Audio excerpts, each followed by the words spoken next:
Você é um dos primeiros nomes que eu consigo lembrar, assim, tudo bem que eu sou novo ainda, mas você é um dos primeiros nomes que eu vi falando sobre educação financeira aqui no Brasil, ganhando destaque na mídia.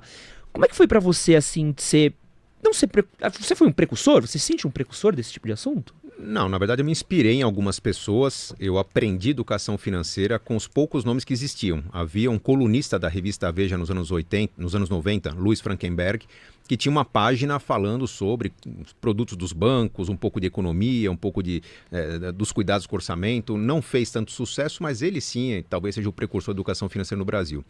Quando eu escrevi meu primeiro livro, Dinheiro, o Segredo de Quem Tem, o livro que liderava o ranking dos mais vendidos no Brasil, no geral, era Pai Rico, Pai Pobre, do Robert Kiyosaki, um havaiano, né, um americano.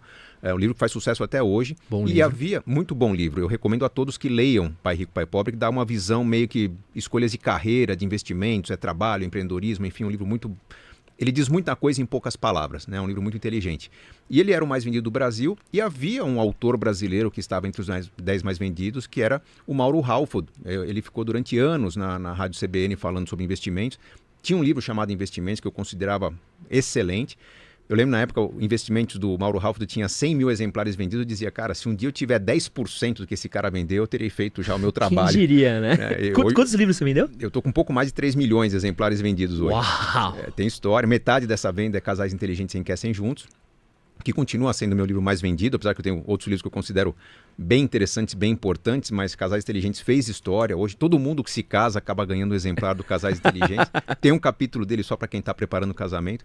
Mas, apesar de não ser o precursor, não ser o pai da educação financeira, eu percebi que havia uma lacuna gigante no Brasil. Quando eu comecei a escrever, o produto de crédito mais utilizado no Brasil, pasmem, era o cheque especial. As pessoas usavam mais, no geral, o volume de cheque especial era maior do que o volume de financiamento imobiliário, financiamento de carro, empréstimos pessoais. Então se usava muito mal os empréstimos, muito mal o crédito. E o produto de investimento mais utilizado, que hoje ainda está entre os primeiros, mas era o número 1, era a caderneta de poupança, que para quem estudou um pouquinho, leu um pouquinho, está bem atrás de produtos de investimento equivalentes em desempenho e segurança. Então eu percebia que tinha muito a ser dito. Escrevi o primeiro livro numa época em que o Brasil tinha juros de 24% ao ano, então basicamente era fácil falar, gente, se você deixar seu dinheiro no banco, ele se multiplica muito. Você vai chegar ao seu primeiro milhão num prazo curto, 7, 8, 10 anos.